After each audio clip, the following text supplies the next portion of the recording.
Nós vamos dar continuidade à nossa série de mensagens não, né? O nosso estudo no Lectio Continuum, é assim?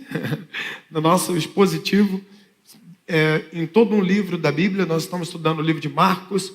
E quem sabe que ponto nós estamos no livro de Marcos aqui? Curiosidade. Estamos em que capítulo? Alguém sabe? Capítulo o quê?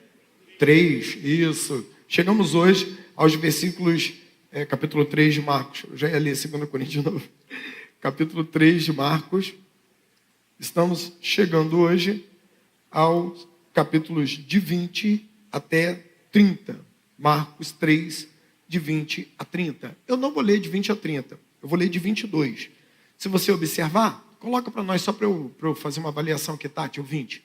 20 e 21 também. O 20, ele está tratando de uma multidão que se reuniu ao entorno de Jesus quando ele chegou lá na cidade. Então, nós já tratamos isso aqui algumas semanas, falando sobre a multidão, como era composta essa multidão e o que Jesus fazia com cada uma delas, ok? Então, estamos ali. E no versículo 21, fala da família de Jesus. Versículo 21. Só que na semana que vem, o assunto é justamente a família de Jesus. Então, para nós não repetirmos o assunto na semana que vem, nós vamos dar foco hoje do versículo 22 até o 30 e vamos falar de Jesus e a dominação completa e o ponto sem retorno. Esses versículos de 22 a 30 trata da autoridade e da dominação completa de Jesus. Jesus, ele é o Senhor. E fala também de um ponto em que algumas pessoas chegam triste, onde já não tem como retornar e essas pessoas têm a sua eternidade selada. Então, eu quero ler com você de 22 a 30, ok? De 22 a 30. Os mestres da lei que haviam descido de Jerusalém diziam: ele está com Belzebu, pelo príncipe dos demônios, é que ele expulsa demônios. Então Jesus os chamou e lhes falou por parábolas: como pode Satanás expulsar Satanás? Se um reino estiver dividido contra si mesmo, não poderá subsistir. Se uma casa estiver dividida contra si mesma, não poderá subsistir. E se Satanás se opuser a si mesmo e estiver dividido, não poderá subsistir. Chegou o seu fim. De fato, ninguém pode entrar na casa do homem forte e levar dali os seus bens, sem que antes o amarre. Só então poderá roubar a casa dele. Eu lhes asseguro que todos os pecados e blasfêmia dos homens serão perdoados. Mas quem blasfemar contra o Espírito Santo nunca terá perdão. É culpado de pecado eterno. Meu Deus. Vamos orar? Senhor, a gente acabou de ler a tua palavra e eu não me atreveria a começar a falar qualquer coisa aqui sem pedir ao Senhor para o teu Espírito liderar o nosso coração nessa noite. Falar conosco. Se o Senhor não falar, não há o que ser dito. Que o homem diminua. Não viemos aqui ouvir palavra humana, viemos aqui ouvir o Evangelho, o poder da salvação. Então, se derrame sobre nós aqui, Pai, através do teu Espírito, com a sua palavra poderosa. Assim nós pedimos, em nome de Jesus. Amém.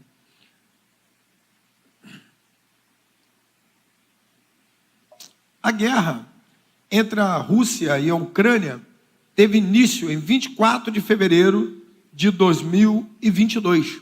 Portanto, completou mais de um ano. Já tem um ano a guerra da Ucrânia. A gente nem ouve falar, mas quase que virou comum, né? Virou a guerra da Ucrânia, está lá em guerra. Só a bomba caindo lá, tudo mais.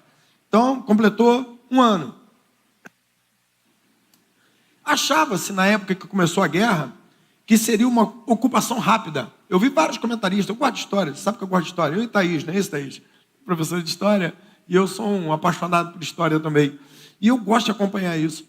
E achava-se, na época, que a ocupação seria rápida, que a Rússia entraria de assalto, tomaria o território da Ucrânia, enfim, devido ao tamanho da Rússia, o poderio bélico e tudo mais.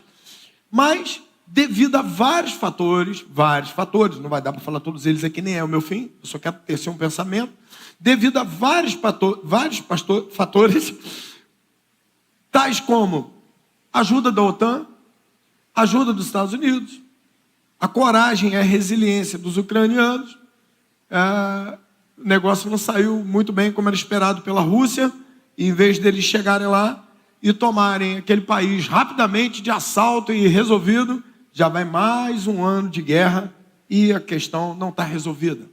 Se você me perguntar, mas o que aconteceu? A grande maioria dos estudiosos de geopolítica dizem a mesma coisa. Eles afirmam que a Rússia subestimou a Ucrânia e que ali está havendo um problema, porque toda guerra só tem fim quando há uma dominação absoluta de um dos lados. Quando um lado é tão superior ao outro que não tem mais guerra, acabou a guerra. Eu falei com vocês que a Segunda Guerra Mundial foi vencida na Europa, mas no Pacífico Sul continuava a guerra. O Japão continuava resistindo. E eles venderam caro a derrota. Os americanos perderam tanta gente, que eles fizeram uma opção. Falaram, olha, para a gente continuar morrendo gente do nosso lado e do deles, vamos tacar logo uma bomba atômica lá e vamos resolver o fim da guerra. Quando a bomba atômica caiu lá em Hiroshima e também depois em Nagasaki, a guerra acabou. O imperador japonês desistiu da guerra, houve um choro incontido, disse que eles iam para a Rússia e jogavam na rua, que eles queriam lutar até morrer todo mundo. Mas o imperador falou, não vou deixar isso acontecer, e acabou a guerra. Por que a guerra acabou? Porque a superioridade de armamento, né? Uma arma nuclear, o único país que recebeu um ataque nuclear até hoje foi o Japão, e está todo reconstruído, que coisa, né? Foi o Japão, acabou a guerra, porque um dos lados ficou muito superior ao outro. O caso da Rússia não aconteceu, não houve dominação completa, por vários motivos, já falei. Portanto, a guerra se estende além do necessário. Nós não entendemos o que está acontecendo, mas é porque um lado ainda não subjugou o outro completamente, por isso a guerra continua. Numa guerra é necessário uma supremacia completa para que haja a dominação. Pronto, acabou a guerra. Assim está resolvido. O ponto do texto que nós estamos estudando está tratando exatamente disso. Como que Jesus lida com o império das trevas? Qual a atuação de Satanás e como que Jesus lida com essa atuação? Se há, eu vou falar que não há já logo de cara, um equilíbrio de forças, não existe. Jesus é a autoridade máxima, Jesus é o Senhor e Ele sempre será vitorioso. Não há batalha, não tem esse negócio de, pastor, eu estou orando, porque se a gente orar mais, né, Satanás vai ficar pequenininho e Jesus vai ficar grandão, né? Esquece isso. Tudo foi criado por Jesus, Jesus é criador, Satanás é criatura. Ele nunca será páreo para o Rei dos Reis, o Senhor dos Senhores. Acabou para ele. Há uma dominação completa de Jesus. Por isso eu coloquei esse tema, a dominação completa de Jesus. O domínio de Jesus é evidente e é inegável. O texto que nós lemos, lá em Marcos 3, 22, diz assim: os mestres da lei que haviam descido de Jerusalém diziam, está com Beelzebu. A palavra Beelzebu significa Deus das moscas, significa também príncipe dos demônios, e em alguns casos era entendido como o próprio diabo, né? Eles falando lá na época em sua língua. Portanto, eles diziam, ele está com Beelzebu, pelo príncipe dos demônios, é que ele explica, ele expulsa os demônios. Neste versículo, nós vemos que os mestres da lei não podiam mais negar a autoridade de Jesus. Ele tinha que inventar uma desculpa, porque o fato era claro, de que onde ele chegava, ele curava a gente, ele expulsava os demônios, ele fazia milagres, pessoas eram curadas, eram libertas, então agora já não tinha mais o que fazer, eles não tinham mais o que falar, então eles tinham que criar uma tese para poder defender o fato de que Jesus era poderoso.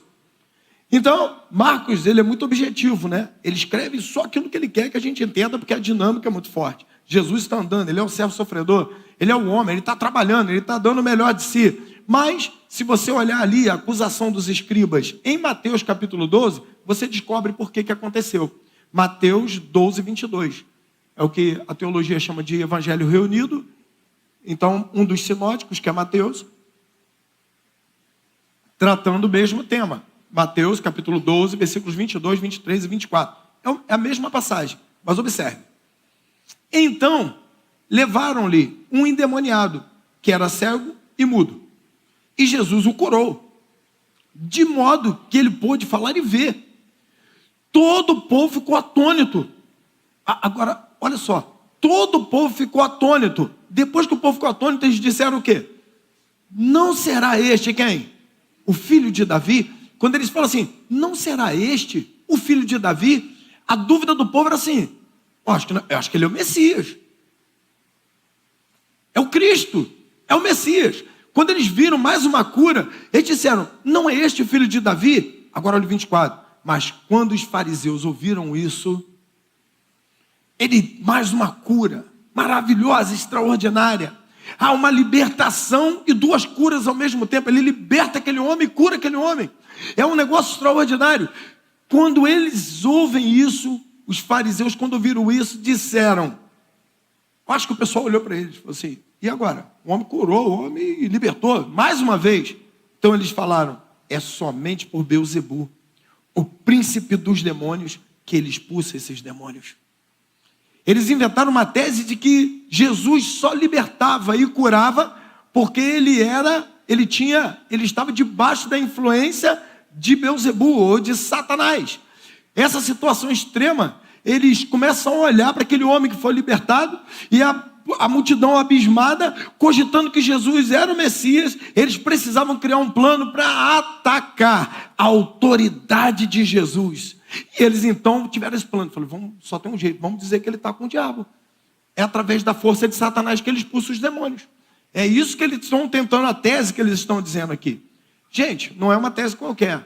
Os escribas, eles eram homens dotados de conhecimento religioso. Se você olhar, eles vieram de onde? De onde que eles vieram? Eles vieram de Jerusalém. Lá em Marcos capítulo 3, 22, diz que eles vieram de Jerusalém. Jerusalém era o centro do culto judaico. Um escriba que vem de Jerusalém e que emite o seu parecer, ele tem uma grande autoridade para falar aquilo que ele está falando. Eles vieram de Jerusalém, desceram de serra abaixo, mais de 750 metros, até a região da Galileia, para poder ver Jesus atuando e acusá-lo de estar expulsando demônios pelo próprio Satanás, pelo chefe dos demônios, pelo Deus das moscas, pelo próprio diabo. Eles afirmam então que Jesus só tinha poder para expulsar os demônios porque ele estava sendo usado pelo próprio diabo. Que situação, hein? Aqui tem uma contradição flagrante e não era cooperação. Jesus não estava cooperando com o diabo, ele estava dominando as forças do mal. Marcos capítulo 3, versículo 23 diz assim, então Jesus os chamou.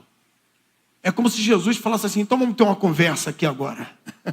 Quando eles emitem esse parecer, eles veem, olha, Jesus curando, libertando, não, isso é pela força do diabo. Jesus fala assim, para tudo, vem cá que eu quero ter uma conversa com vocês. E agora então, acontece, Jesus faz o que a teologia chama dos 3 seis de Jesus. Jesus vai fazer ser 3 vezes e vai resolver esse problema. Então diz a Bíblia, Marcos 3, 23 até 25, até 27, na verdade, que diz assim, então Jesus os chamou e lhes falou por parábolas, como Satanás vai expulsar Satanás. Agora começa o primeiro C. Se um reino estiver dividido contra si mesmo, não pode subsistir. 25. Segundo C. Se uma casa estiver dividida contra si mesma, também não pode subsistir. Terceiro C. E se Satanás se opuser a si mesmo e estiver dividido, não poderá subsistir. Depois de subsistir, o que ele botou ali? Depois, chegou o seu fim. Ele falou, isso que vocês estão falando é contraditório. Há uma contradição completa na fala de vocês. Se Satanás expulsa ele mesmo, como ele pode subsistir? Chegou o seu fim. Agora escuta, de fato, ninguém pode entrar na casa de um homem forte e levar dali os seus bens. Aqui na NVI está homem forte, mas você deve ter uma corrigida na mão alguém que diz entrar na casa do valente. Do valente. Eu vou dizer por que Jesus usou a expressão valente, que foi traduzida aqui por homem forte. De fato, ninguém pode entrar na casa do homem forte, do homem valente, e levar dali aquilo que ele tem, os seus bens, sem que antes o amarre. Por isso que a gente tem essa expressão, está amarrado Satanás, já viu o que o pessoal fala? Tem base nisso aqui, mas calma que não é bem por aí não. Né? Sem que antes o amarre. Então poderá roubar a casa dele. A prática do exorcismo era baseada num princípio muito simples. E era comum na época. Jesus não inventou isso não. Já acontecia. O fato de que expulsar um demônio de uma pessoa sempre era alguém com mais poder expulsando o demônio mais fraco. Então, precisava de mais poder para poder expulsar o mais fraco. Então, como pode Jesus dizer que Satanás estava expulsando Satanás? Eles dizerem para Jesus que Satanás estava expulsando Satanás. A questão aqui é que se Satanás está expulsando os próprios demônios dele, ele está trabalhando contra o próprio reino. Olha o que esses caras estavam falando. Jesus falando, para aí um pouquinho. Ouve o que vocês estão falando. Então quer dizer que Satanás está trabalhando contra Satanás. Então quer dizer que agora Satanás está expulsando os servos dele. E como pode uma casa dividida ficar de pé? Ele diz, há uma guerra civil instaurada, então, junto aos seguidores de Satanás. Está trabalhando contra o próprio reino. Há uma guerra civil instaurada. O reino não pode permanecer de pé se ele está dividido contra si mesmo. Há uma flagrante contradição na fala deles.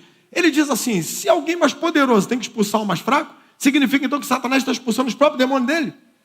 Significa então que Satanás está expulsando o próprio Satanás? Jesus está dizendo para eles, olha, não existe essa possibilidade. Então ele explica, através de uma parábola. Versículo 27. A parábola diz assim, a parábola no versículo 27, diz assim, de fato, ninguém pode entrar na casa do homem forte, valente, e levar dali os seus bens, sem que antes o amarre. Só então poderá roubar a casa dele. O que Jesus estava dizendo é o seguinte, ele está falando, alguém pode entrar na casa de um homem que é valente, um homem forte, um homem que guerreia, e subjugá-lo, sem tomar o que é dele, sem antes amarrá-lo. Jesus está dizendo assim, se eu estou saqueando o inferno, se eu estou libertando pessoas, estou tirando da garra de Satanás, significa que eu sou mais forte do que ele. Porque não existe a possibilidade de alguém entrar na casa de um valente, porque o que significa valente? Significa guerreiro. O que significa guerreiro? Significa que ele lutaria para que aquilo não acontecesse. Ele ia tentar se levantar contra, mas Jesus diz assim, entra aquele que é mais valente, amarra aquele que está na casa e toma aquilo que ele tem. O que foi dado a Satanás? Quando Adão pecou, a terra foi entregue nas mãos dele. Os seres humanos ficaram reféns do império do mal. Ficaram agora reféns do pecado da humanidade. Mas o Filho de Deus se manifestou e falou, está aqui alguém que é mais poderoso do que ele, que entra na casa, que o amarra, que o prende, que o extermina e tira aquilo que ele tem. Graças a Deus por isso, que nós podemos ser libertos. Ele está dizendo assim, não existe essa possibilidade, só se alguém mais forte do que ele entrar na casa e amarrá-lo, subjugá-lo, agora sim ele está derrotado.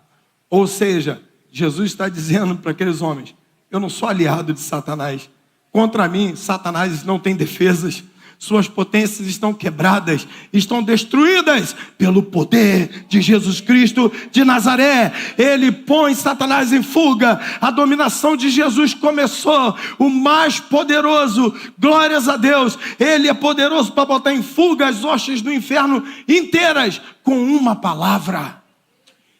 Os demônios já vinham tudo caindo pelo chão. Jesus, filho de Davi, já veio nos punir antes da hora, vieste nos lançar no lago de fogo ardente antes da hora. Ele já vem dizendo, sai dele agora. Ele já não queria nem conversa, ele já botava para correr, porque ele colocava Satanás em fuga com seus exércitos, apenas com uma palavra, porque Jesus é poderoso. O inimigo, ele está progressivamente sendo destruído por Jesus. Se você observar aqui, é fantástico. Desde que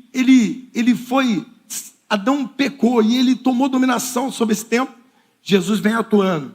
E agora diz que primeiro ele vence Satanás no deserto. Satanás vai para o deserto tentá-lo, nós estudamos aqui no capítulo 1, e diz então que no deserto ele é vitorioso e vence a Satanás. Depois ele é vencido na cruz, quando Jesus vai para a cruz, morre na cruz, mas ressuscita ao terceiro dia. A vitória de Jesus na cruz do Calvário, Satanás foi vencido. Quando Jesus então agora, ele é ressurreto, quando ele surge de novo, ele tem toda a autoridade, todo o poder em suas mãos, Satanás está derrotado. E já tem o dia marcado em que ele será jogado para sempre no lago de fogo ardente.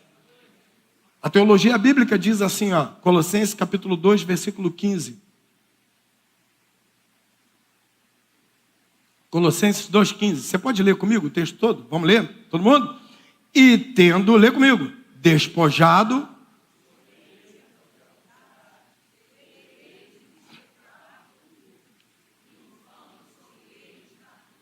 Olha aqui, ó.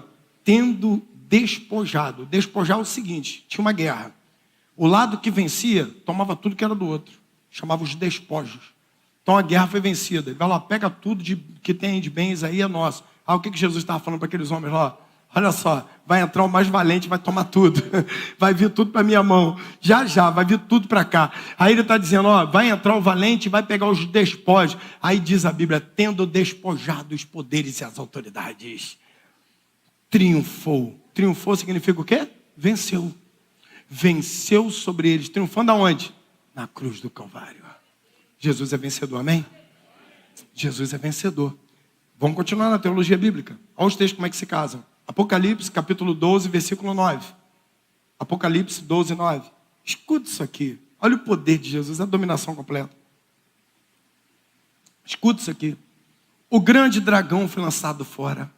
E a antiga serpente chamada Diabo, ou Satanás, que enganava o mundo todo.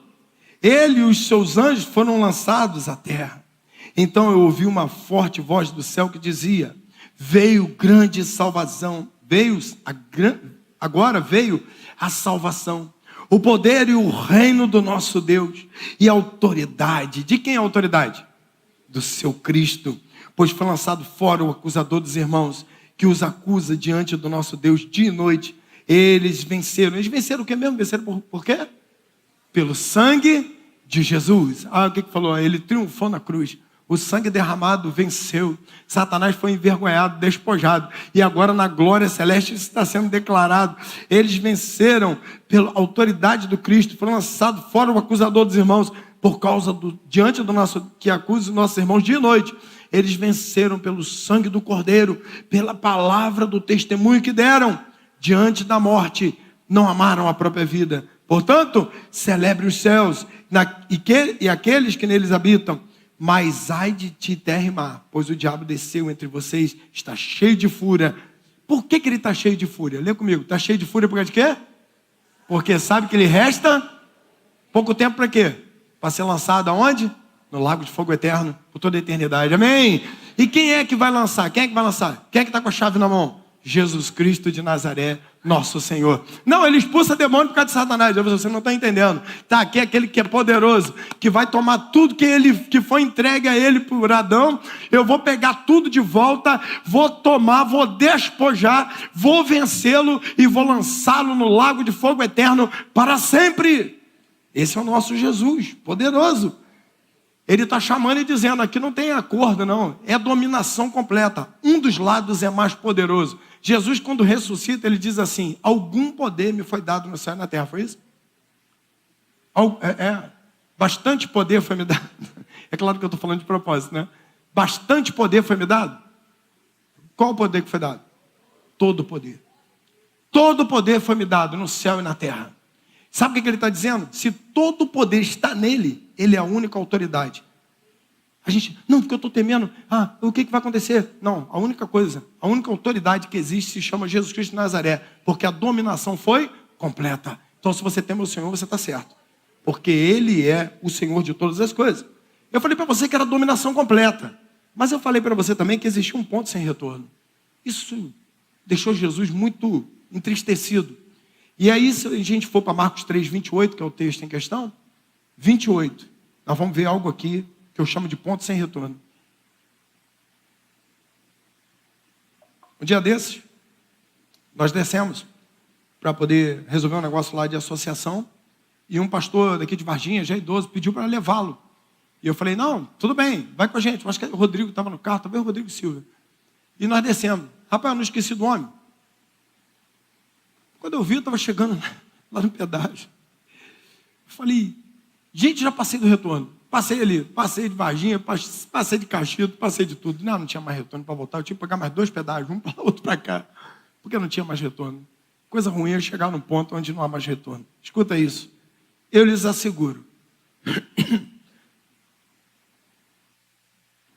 Eu lhes asseguro que todos os pecados de blasfêmia dos homens serão perdoados.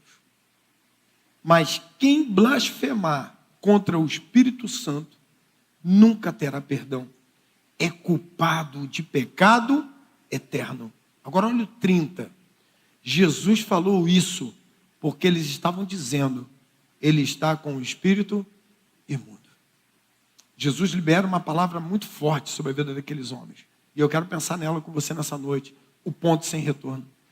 Pastor, a graça de Deus, ela não é capaz de curar, de resolver, de libertar uma pessoa de todo pecado? Sim, de todo pecado. A Bíblia diz que a graça de Deus, ela é capaz de transformar qualquer pessoa. A graça de Deus pode transformar e salvar o pior dos pecadores. Podem ser salvos pelo sangue poderoso de Jesus. Se você olhar na Bíblia, você vai encontrar Saulo de Tarso, que era um assassino, perseguidor da igreja, e se tornou um dos maiores missionários do Novo Testamento, escreveu o maior número de livros do Novo Testamento.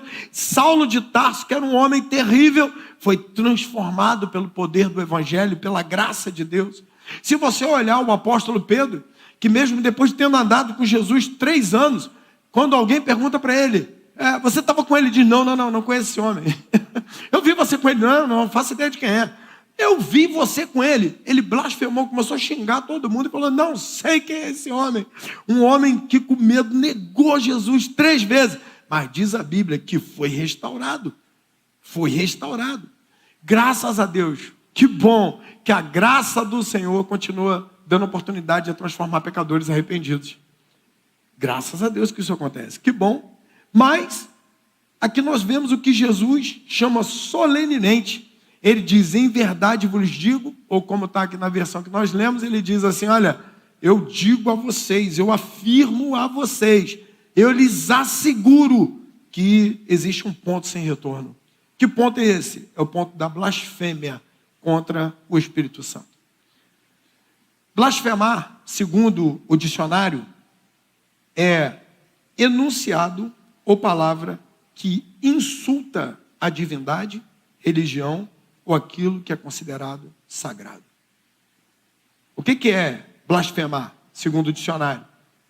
Enunciado ou palavra que insulta a divindade, a religião, ou aquilo que é considerado sagrado.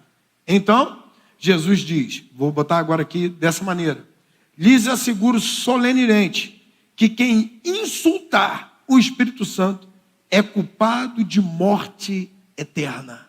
Está dando para entender? Eu fiz uma paráfrase com a ideia do dicionário. Jesus está dizendo para aqueles homens assim, eu lhes asseguro solenemente. A palavra aqui que Jesus diz em verdade é amém, amém, que significa solenemente, ênfase no que está sendo dito. Ele diz, eu lhes asseguro solenemente que aquele que insultar o Espírito Santo é culpado de morte eterna. Portanto, não há perdão, nem nesta vida, nem na eternidade. Acabou. O termo pode ser traduzido como impiedade desafiadora. O que aqueles homens estavam fazendo? Eles eram tão ímpios, e eu vou falar isso daqui a pouco, que neles, e nós cristãos, é muito sério isso, eles eram tão ímpios, que a impiedade deles chegava ao ponto de desafiar a santidade de Deus.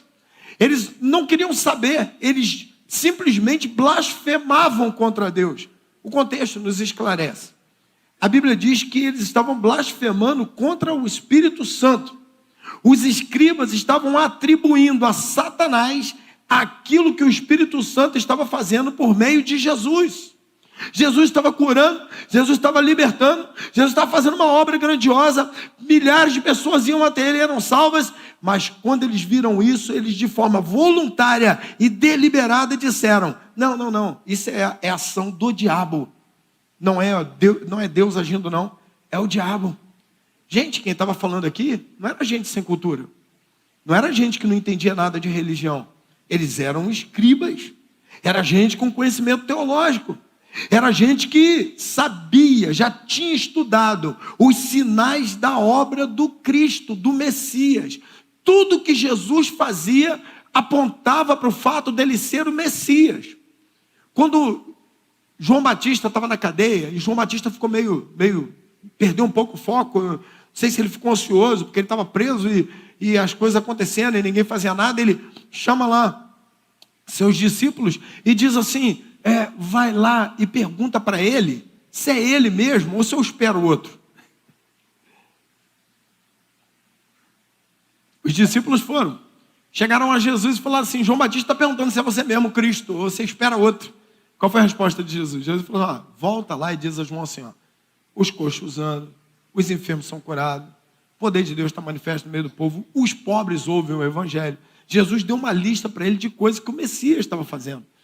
Quando Jesus diz isso para ele, só de você falar ele vai saber, ele é o Messias. Esses homens não eram homens sem instrução. Eles sabiam que a obra do Cristo passava por tudo aquilo. Ao simplesmente olhar a atuação de Jesus, eles podiam dizer, eles que eram escribas, que conheciam as profecias, podiam dizer, é o Cristo, é o Salvador. Mas, como eu disse, de maneira deliberada, apontam para Jesus e dizem, por pura maldade, que aquilo que eles estavam vendo, a encarnação de Deus, o agir amoroso de Deus no meio do seu povo, ele cura, libertação, eles atribuem tudo isso a um espírito imundo e não glorificam a Deus e ao Espírito Santo, que é Deus. De maneira deliberada, eles chegam, vê aquilo tudo e falam assim, ele pode ser o Messias. Todos os sinais apontam para que ele seja o Messias. E quando perguntar para eles, como é que ele cura? No poder de Satanás. Vendo a encarnação frente a frente, vendo Deus agindo no mundo, eles apontam para Jesus e dizem que Jesus está agindo não no poder do Espírito Santo, mas no poder do espírito imundo ou do espírito de Satanás. Só para lembrar, capítulo 1 de Marcos, nós estudamos aqui, quando Jesus foi batizado, quem foi que desceu em forma corpórea sobre Jesus como de uma pomba? Quem foi que desceu? O Espírito Santo. Jesus estava atuando em que espírito, gente? O Espírito Santo. Quem foi que levou Jesus para o deserto para ser tentado? O Espírito Santo. Quem estava atuando naquilo ali era o Espírito Santo. Quando eles chegaram e viram a atuação do Espírito Santo no meio do povo, eles chegam ao ponto, a incredulidade maligna de atribuir aquilo que o Espírito Santo estava fazendo a uma obra maligna. Jesus diz, isso não tem perdão. É a blasfêmia contra o Espírito Santo. Portanto, o Espírito Santo é que nos permite fazer com que as pessoas reconheçam as verdades de Deus. Quando uma verdade de Deus está chegando na nossa vida, quem nos mostra que aquilo que está acontecendo é Deus atuando, é o Espírito Santo. Qualquer um que recebe a Deus e entende quem é Deus, vai entender completamente que quem está agindo naquilo ali é o próprio Deus, através do Espírito Santo. Portanto, blasfêmia não é pecado para leigo. Blasfêmia, porque o leigo não sabe. Ele não vai ter como opinar, porque ele vai dizer, eu não entendo nada de Bíblia, não sei, isso pode ser Deus, pode ser o diabo, não sei. A pessoa não sabe. Mas a blasfêmia quase sempre vem de gente que é de religião. E, infelizmente, alguns até do meio cristão, pseudo-cristão, que estão blasfemando contra o Espírito Santo. Não é pecado de leigo, de pessoas que já experimentaram o agir de Deus, já viram e presenciaram muitos milagres, já viram como que Deus está atuando no mundo, mas mesmo assim decidem deliberadamente fechar o coração para Jesus e atribuir tudo isso a uma indiferença ou então uma atuação maligna. Segundo Barclay, para estes que assim fazem, já não há diferença. O mal se torna bem. Você tem visto isso? O mal se torna bem e o bem se torna mal. O mundo que nós estamos vivendo está tudo invertido. A gente vê, as coisas estão sendo assim, invertidas na essência. Tudo que, para estes, já não há diferença. O mal se torna bem e o bem se torna mal. Podem estar diante dos seus olhos a bondade de Deus, mas ele simplesmente vira as costas e pode atribuir isso até mesmo a Satanás. O coração que entrou na escuridão sem fim, longe de Deus. Sweet diz assim, identificar a fonte do bem com a personificação do mal implica numa degeneração moral para a qual nem mesmo a própria encarnação de Deus na terra oferece remédio algum. É chegar a um ponto de escuridão na alma que não consegue ver o bem de Deus, que não consegue ver o agir de Deus. Jesus está lá curando, libertando, salvando, pregando, falando do amor de Deus, dando comida aos pobres, cuidando das pessoas. Quando aqueles homens descem e falam, como que vocês explicam isso? Eu acho que ele é o Messias. Não, é no poder de Satanás. Jesus falou, para vocês não tem mais saída. É o ponto sem retorno. Como está o teu coração? Será que você enxerga o agir de Deus? Você tem visto o que Deus tem feito e tem podido identificar o agir de Deus no mundo? Como eu, pastor, vou saber se eu já blasfemei contra o Espírito Santo? Vai ver que eu estou perdido e nem sei. Será que no caminho não passou essa pergunta para você, não? Você fala, rapaz, internet, assistindo um negócio aqui, outro ali, eu já emiti umas opiniões. Ai, meu Deus, e agora? O coração disparou. Será que eu blasfemei contra o Espírito Santo? Algumas coisas. Primeira delas, se isso te incomoda, bom sinal. Significa que o Espírito Santo ainda atua em você. Que você ainda consegue parar e olhar para tudo isso e reconhecer que errou e que se arrepende. Irmão, não há pecado que Deus não perdoe, desde que uma pessoa se arrependa e mude de posição. Mude de caminho. Se uma pessoa se arrepende e muda de caminho, essa pessoa ainda não está no nível de blasfêmia contra o Espírito Santo. Porque o Espírito Santo ainda fala com ele. Ele ainda tem percepção da ação do Espírito Santo. Ele ainda consegue ver o Espírito Santo agir e dizer, opa, o Espírito Santo está agindo aqui, isso é de Deus. Por quê, pastor? Porque é o Espírito Santo que nos convence do pecado, da justiça e do juízo. Portanto, se há arrependimento, é sinal de que o Espírito Santo ainda está agindo. Se quando você erra, você diz, eu não posso mais fazer isso, eu tenho que voltar atrás e mudar de direção, porque o Espírito Santo falou no meu coração que eu estou errado. Você quer ver uma coisa? Você vê na igreja, a gente prega a palavra, o cara um dia vira as costas e vai embora. Significa que está batendo e voltando, está na escuridão da alma. Abra o teu coração. A Bíblia diz, e no dia que ouvides a voz do Senhor teu Deus, o quê? Não endureça o vosso coração, para que o seu coração não se torne insensível ao falar de Deus. A Bíblia diz que tem gente que é instruído todo dia, mas nunca chega ao conhecimento da verdade. Vai ouvir 30 anos de sermão, não vai sair do lugar, não vai crescer na fé. Não vai ganhar uma pessoa para Jesus. Não vai produzir nada para o reino. Porque a palavra bate e volta, bate e volta, bate e volta. Porque está com o coração escurecido pela falta da fé. Portanto, se isso te incomoda, é porque o Espírito Santo ainda está te convencendo. Se há arrependimento, é sinal de que o Espírito Santo ainda está agindo e que eu e você estamos sensíveis a Ele. Você pode se arrepender dos seus pecados, confessá-los a Jesus e recebê-lo como único, suficiente e eterno dominador da tua vida. Lembra daquilo que a gente pregou na quarta-feira? Para que o Espírito Santo não apenas esteja presente, mas para que ele seja presidente. Ele não só vai estar presente, ele vai presidir a minha história e a tua história. Portanto, precisamos confessar a Jesus e sermos perdoados dos nossos pecados e fugir, ser retirado, arrebatado da condenação eterna pela obra salvadora de Jesus Cristo de Nazaré, nosso Senhor. É assim. Pastor, eu sinto isso no meu coração. Glória a Deus, você ainda tem luz na tua alma. Você pode ser salvo e é salvo por Jesus. O Espírito Santo está agindo através da tua vida e na tua vida. Olha o que diz 1 de João, capítulo 1, versículo 8 e 9. 1 de João 1, 8 e 9. Se afirmarmos que estamos sem pecado, enganamos-nos a nós mesmos. E a verdade não está em nós. Aqueles homens desceram a cara mais lavada do mundo. Ele está curando, tá? Não é o Cristo, não é Satanás que está atuando através dele. Jesus vira e fala assim, isso que vocês fizeram agora, não tem perdão não. A alma de vocês está tão escura, a alma de vocês está tão empedernida, que já não tem mais saída para vocês. Isso não será perdoado. Blasfemar contra algo que o Espírito Santo claramente está fazendo. Pastor, eu pensei que era negar Jesus, que era uma blasfêmia que não tem solução, porque a pessoa morre sem Jesus e vai para a eternidade. Ela é consequência disso aqui. Que o coração está tão endurecido, está tão escurecido, não consegue ver a luz do Espírito Santo, que ele vai negando, até passar para a eternidade sem Jesus. E aí sim, não tem mais jeito para ele. Mas por quê? Porque não consegue ver o agir de Deus. Se confessarmos os nossos pecados, olha ali, então se há o confessar, é porque houve arrependimento. Agora olha só, se confessarmos os nossos pecados, lê comigo. Ele é fiel, justo para o quê? Perdoar os nossos pecados e fazer o quê? Purificar de toda injustiça. Aleluias! Olha como que isso é bom. A Bíblia diz como é bem-aventurado o homem que tem suas transgressões perdoadas, que tem os seus pecados apagados. Como é feliz. Que coisa boa poder saber que um dia o Espírito Santo falou no nosso coração. E nós paramos e falamos, eu preciso de Jesus. É o Espírito Santo que está falando comigo.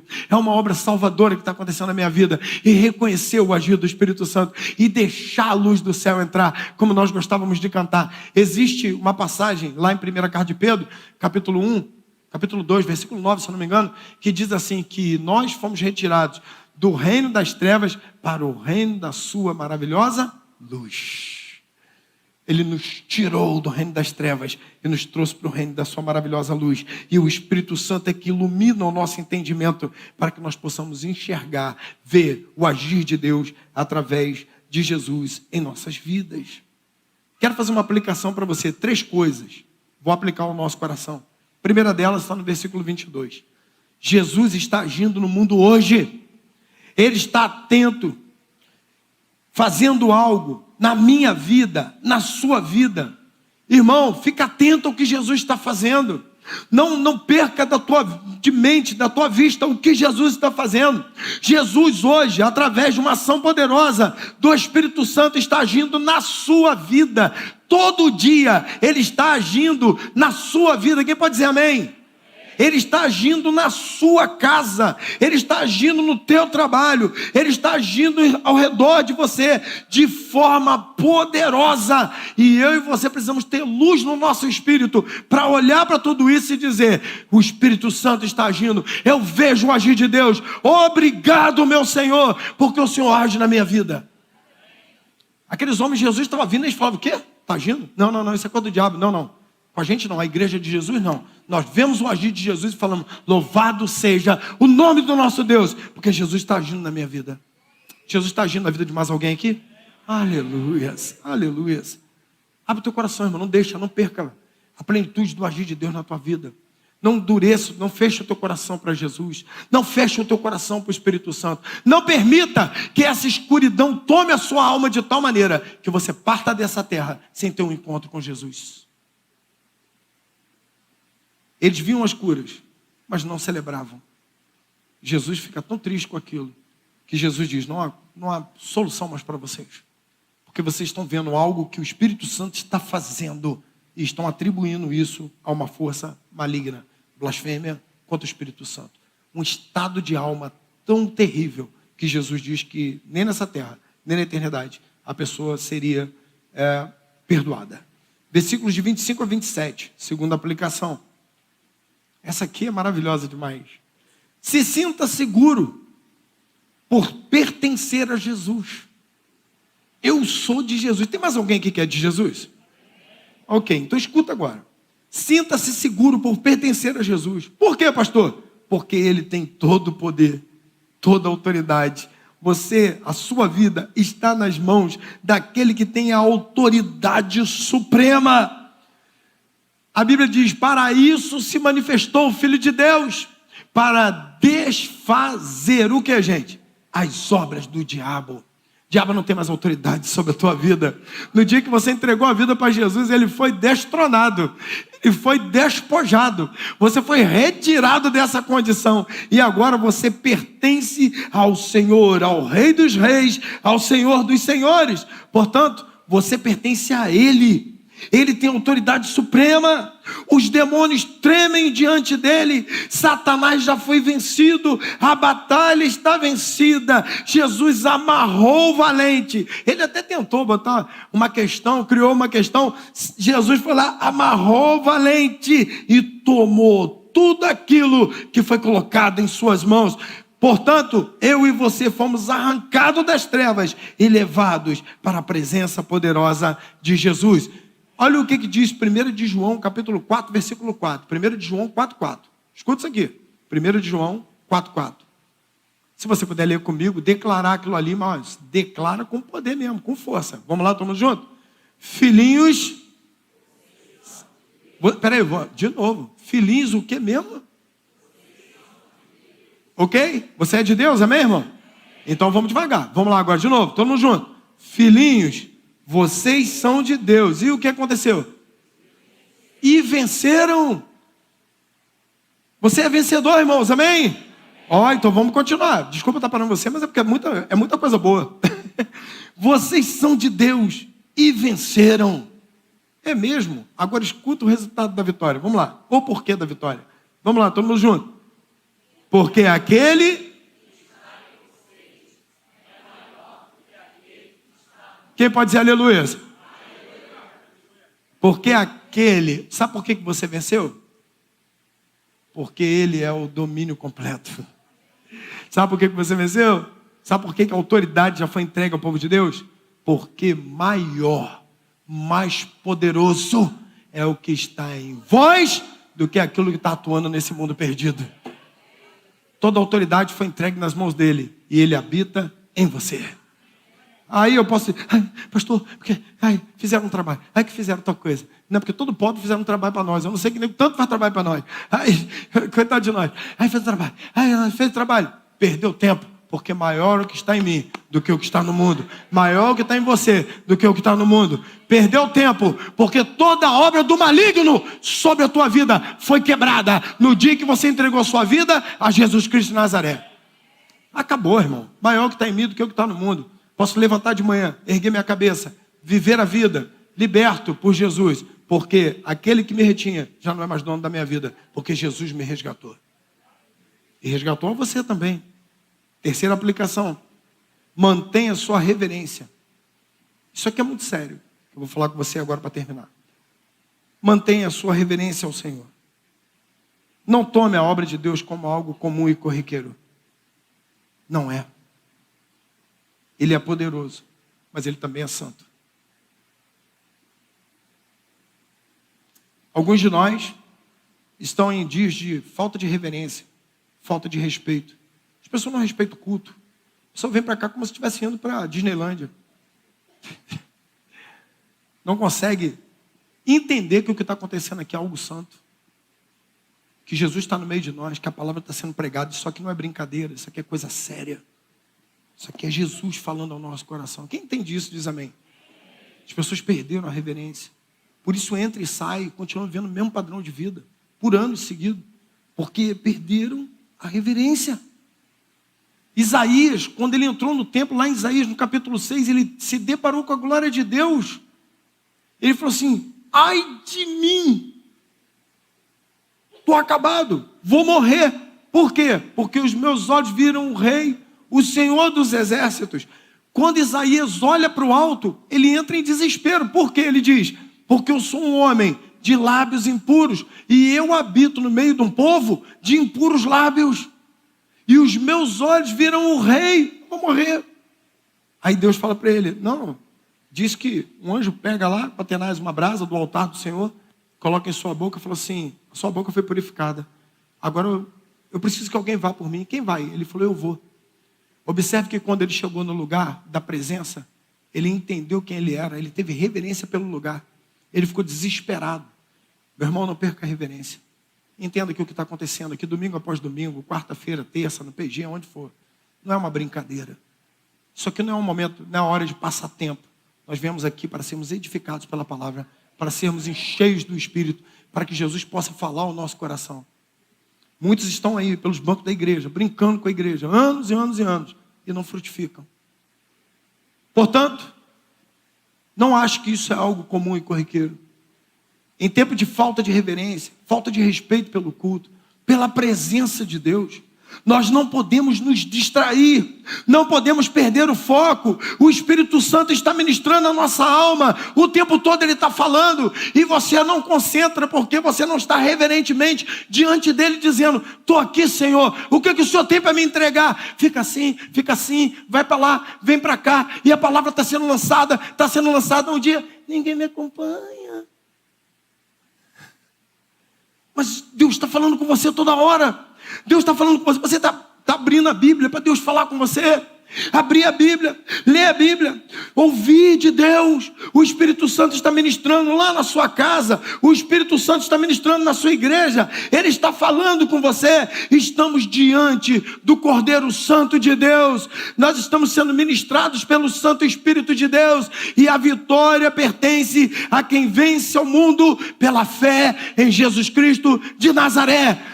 Se você perder o foco, perder o alvo, você vai ser mais um andando por aí. Mas se você botar o foco no trono de Deus e falar: meu Deus, o Espírito Santo está agindo na minha vida, graças te dou, meu Senhor, por tudo que o Senhor faz na minha vida. Eu quero saber tudo que o Espírito Santo está fazendo, eu quero estar junto daquilo que Ele está realizando. Se prepare, porque você é mais do que vencedor com Cristo Jesus. O poder do dominador de todas as coisas estará derramado sobre você. Ele que nos dá a vitória. Não permita, nunca, meu irmão, em nome de Jesus, não permita que o Espírito Santo endureça o seu coração, sob pena de tirar a capacidade de você reconhecer o que Jesus está fazendo na sua vida. Quando você não começar mais a enxergar o que Jesus está fazendo, o seu coração está começando a se apartar dele. E a gente vê as pessoas indo embora. É triste demais ver a escuridão entrando. E o cara perder a reverência, perder a ideia, o foco de que a santidade de Deus, que Deus é poderoso, de que Jesus é o dono de toda a autoridade, e que se você não está nas mãos dele, você está perdido, acabou para você e para mim, não tem mais saída para nós. Ele é a única autoridade, e nós temos que estar diante dele, dobrado, atento, reverente para aquilo que ele vai fazer. Porque eu posso te dizer uma coisa de coração: ele está fazendo coisas grandes, ele está fazendo na tua vida. Você tem enxergado isso? Ele está fazendo ao redor de você, Ele está fazendo na tua casa. Não deixe que o teu coração fique tão endurecido ao ponto de você não conseguir enxergar isso. Ao ponto de você olhar e dizer: nada está acontecendo. Ele vai dizer: como assim? Eu estou agindo na tua vida o tempo todo. Portanto, pastor, o que seria blasfêmia contra o Espírito Santo? É negar Jesus e morrer negando a Jesus, né? Aí foi para a perdição, blasfêmia. Não. Blasfêmia contra o Espírito Santo é atribuir a Satanás a obra evidente, clara, do agir do Espírito Santo em qualquer situação. Aqueles homens viram o agir do Espírito Santo, olharam para aquilo e falaram: não é Satanás. Mas nós estamos aqui no meio do povo de Deus, no meio do povo que ama Jesus, que é a habitação do Espírito, que está atento para glorificar a Deus em cada passo, a cada momento, em cada agir, em cada obra realizada na nossa história. A gente vai se levantar e vai dizer: obrigado, meu Senhor, porque os meus olhos estão colocados em Ti. Dobrado estou diante do Senhor, porque eu sei dos meus pecados, eu me arrependo dos meus pecados e sirvo ao Deus único e todo-poderoso. E maior é o que está em mim do que isso que está agindo nesse mundo. Por quê? Porque o dominador me tomou para si, eu estou nas mãos dele. Ele diz: ninguém que vem à minha mão, ninguém pode arrebatar de mim, porque eu tenho poder para guardá-la. O Ministério de Louvor e Adoração pode chegar para cá. O apóstolo Paulo diz algo fantástico a Timóteo. Ele diz assim: Timóteo, eu sei em quem tenho crido. Você sabe esse texto? Você pode repetir comigo ele? Eu não vou nem pedir para projetar. Eu sei em quem tenho crido, e estou bem certo que é poderoso para guardar o meu tesouro até o dia final. Ele diz assim: Timóteo, fica tranquilo, porque eu sei onde meu espírito repousa. O meu espírito repousa naquele que é poderoso para guardá-lo até o dia final. Ninguém é mais poderoso do que Jesus. Se você tem Jesus como seu Salvador, você está garantido, porque, como ele disse, maior é o que está em você do que o que está no mundo. Se coloque de pé em nome de Jesus.